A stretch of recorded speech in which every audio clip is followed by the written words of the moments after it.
So dito sa Dapitan, may mga lumang bahay din sila rito, mga heritage house, ancestral houses, no? Na mabibisita natin. Sana tanggalin nila yung mga tuyong dahon para na-expose naman yung bahay. Kasi kahit na luma yung Casa Real, maganda pa rin naman.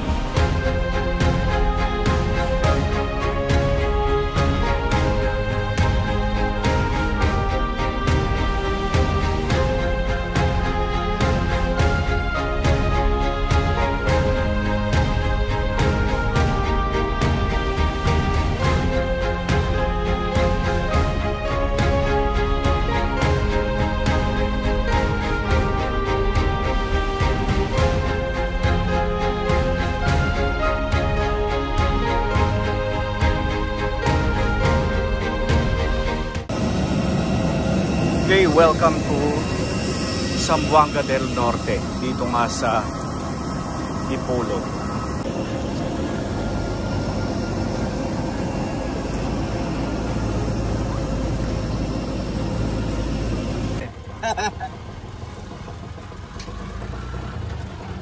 Okay, so nakasakay tayo ng tricycle going to Dapitan City. So mga 15 to 20 minutes daw ang travel time. Meron naman daw mga bus na dumadaan, kaya lang mas madali daw kung mag-tricycle na lamang. Wala bang taxi dito, kuya? Wala? Wala palang taxi dito. Okay, buti na lang may tricycle na naghahatid sa Dapitan. No? Magandang araw ng Friday sa inyo mga ka-YouTubero. Ngayon ay March 7, 2025 and ang oras na natin 8 o'clock na ng umaga. So dumating ako ng Dipolog Airport ng 6:20 ng umaga kasi yung flight ko is 5 o'clock ng madaling araw. So bali dito tayo naka-check-in and mag-stay tayo dito sa Dapitan today, Friday hanggang Sunday ng umaga. So balik natin ng Manila Sunday. And so gusto ko munang pasyalan natin ang simbahan ng Dapitan. Lakad tayo.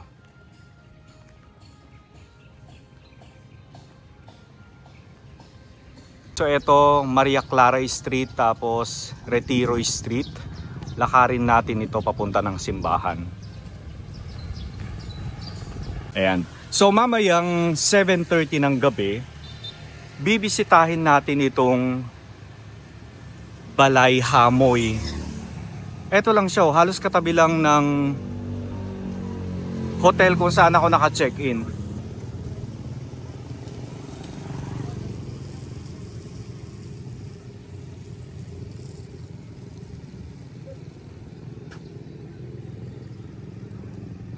Okay, isa sa mga well-preserved na lumang bahay dito sa Dapitan. Balay Hamoy, 1893. Okay, meron siyang historical marker. Bahay ni Don Mariano Balsomo Hamoy. Ayan, so isa ito sa mga well-preserved, well-maintained na lumang bahay dito sa Dapitan. Ito yung bahay ni Don Mariano Balsomo Hamoy. So itong museum na ito mga ka-YouTubero ay private owned and pag-aari pa rin nito ng mga Hamoy family. And sila yung nag-restore nito during pandemic and nilaunch nila ito noong October 2024. Kaya dun sa mga gustong bumisita dito, kailangan nyo lang mag-set ng appointment. Check nyo lang yung kanilang Facebook page, Balay Hamoy. Mamayang 7:30, alamin natin yung full story ng ancestral house na ito. Okay? So dito sa Dapitan, may mga lumang bahay din sila rito, mga heritage house, ancestral houses, no? Na mabibisita natin. Tapos, bibisitahin din natin kung saan dinala si Jose Rizal. Ito, another lumang bahay, I think. Ay hindi, bago lang siya, bagong tayo. So kanina pagdating ko rito, umuulan ano. And buti na lang tumila na yung ulan and sumisilip na yung haring araw.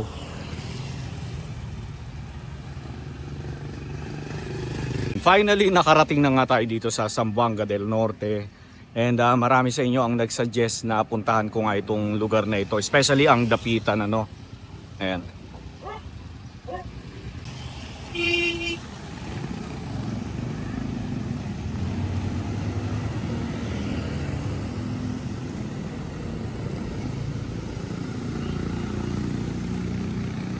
Ito na yung simbahan ng Dapitan.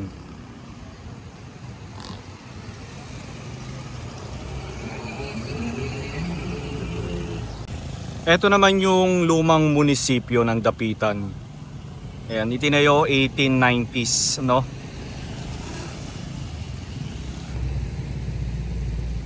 Okay. Lumang munisipyo ngayon, Dapitan City Police Station. Ayan, katabi na natin itong plaza. Ito na siya. Plaza Rizal. Or Liwasan ng Dapitan.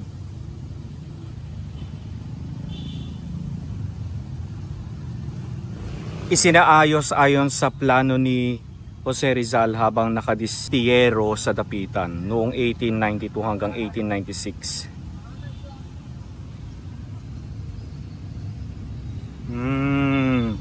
So disenyo pala ito ni Jose Rizal, itong plaza. Okay, meron siyang marker.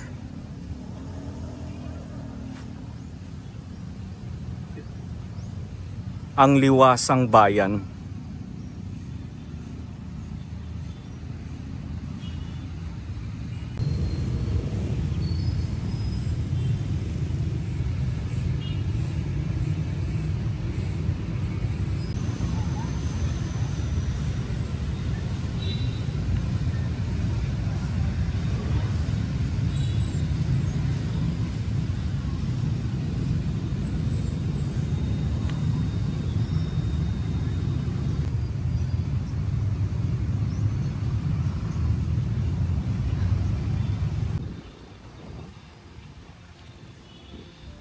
Pasok tayo ng simbahan mga kaitsubero.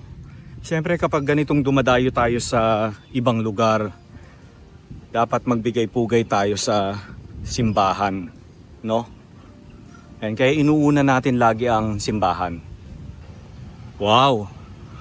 Mula dito sa plaza makikita na natin yung mga lumang bahay na nakapalibot dito. Ano? Yun, tapos ito.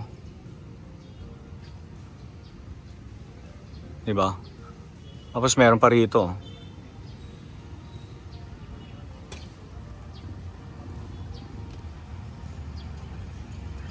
Dito sa harapan ng simbahan, makikita natin ang mapa ng Mindanao. Mapang reliebe ng Mindanao, lungsod ng Dapitan.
Dapitan St. James Church Historical Marker. This church was originally constructed in 1871.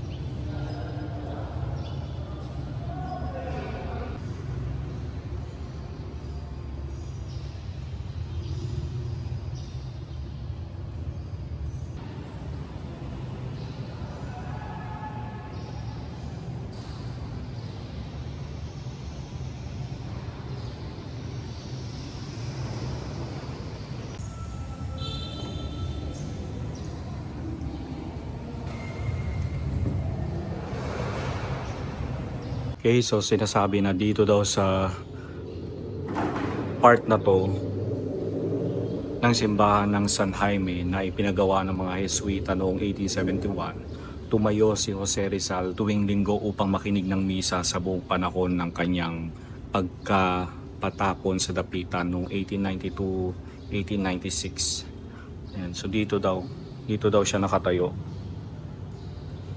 habang nagmimisa.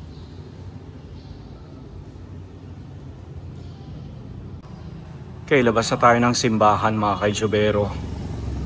Tapos, puntahan natin yung lumang parochial school. Dito lang mismo sa tabi ng simbahan. Ito siya, yan.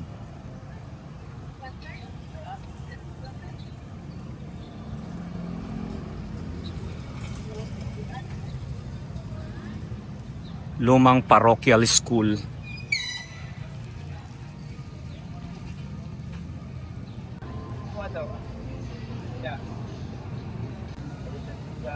Okay, parochial school.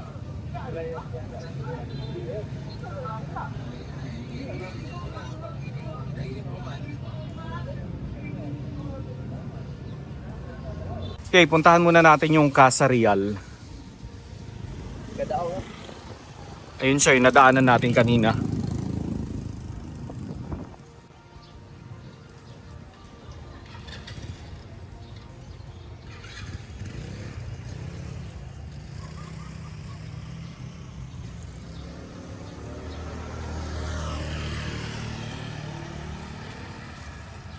Eto siya mga kaitsibero, yan o.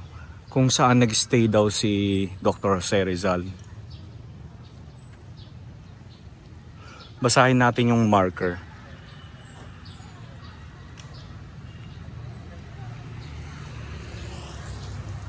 Ayan, Casa Real. Ito ang pook na kinatatayuan ng Casa Real, ang opisyal na tahanan at gusaling pampangasiwaan ng gobernador politiko militar ng Purok.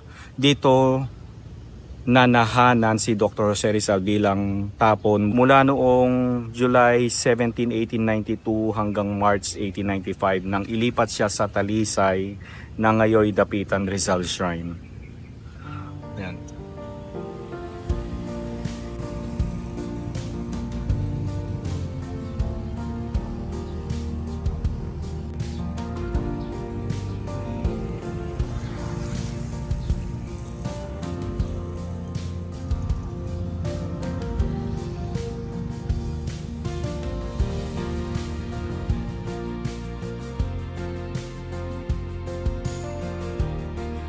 Okay, ang Casa Real, diba? Sana tanggalin nila yung mga tuyong dahon para na-expose naman yung bahay. Kasi kahit na luma yung Casa Real, maganda pa rin naman eh, diba? Ayan, dito naman tayo.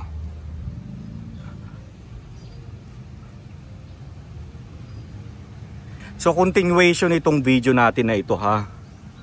Kasi meron pa tayong bibisitahin na isang lumang bahay.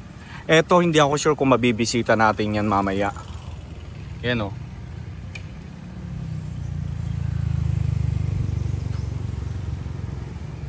Okay. Abangan nyo yung karugtong ng video na ito. Meron pa tayong pupuntahan na lumang bahay. Halos kasunod lang ng bahay na ito doon sa dulo. Alam nyo na yon yung mga taga dito sa Dapitan.